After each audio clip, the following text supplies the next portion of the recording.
نحمده ونصلي على رسوله الكريم أما بعد فأعوذ بالله من الشيطان الرجيم بسم الله الرحمن الرحيم يرفع الله الذين آمنوا منكم والذين أوتوا العلم درجات وقال النبي صلى الله عليه وسلم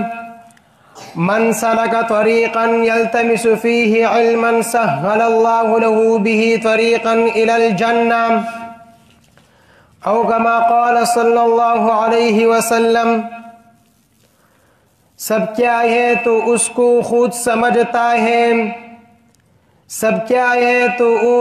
اس کو خود سمجھتا ہے زوالی بندہ مومن کا بے ذرے سے نہیں جہاں میں جوہر ہے اگر کوئی اشکار ہوا جہاں میں جوہر اگر کوئی اشکار ہوا قلندری سے ہوا ہے تو نگری سے نہیں سامعینی محترم بالخصوص جامعہ الاسلامیہ للعلوم النبویہ کے سارے اساتذہ کرام اور میرے ہم مشن طلباء اور ساتھیوں السلام علیکم ورحمۃ اللہ وبرکاتہ۔ میں آپ حضرات کے سامنے فضیلت العلم کی موضوع پر چند معروضات پیش کرنا چاہتا ہوں۔ سامعین محترم، علم کا معنی آتا ہے جاننے کے، چنانچہ علماء اور فقہاء اس بات پر اتفاق ہے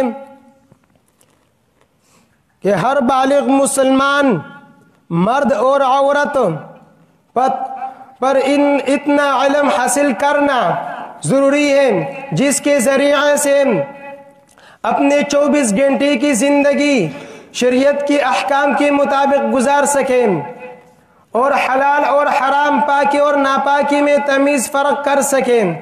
جناب رسول اللہ صلی اللہ علیہ وسلم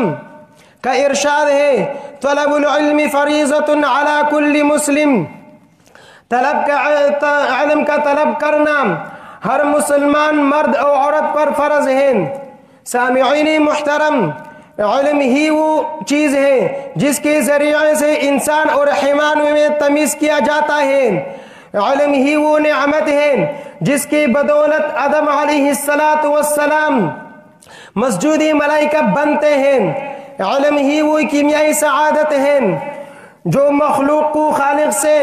اور عبد کو معبود سے قریب تر کرتا ہے۔ اللہ تبارک و تعالی کا ارشاد ہے قل هل يستوي الذين يعلمون والذين يعلمون انما يتذكر اولو الالباب، اور جاننے والا اور نہ جاننے والا دونوں کبھی بھی برابر نہیں ہو سکتے۔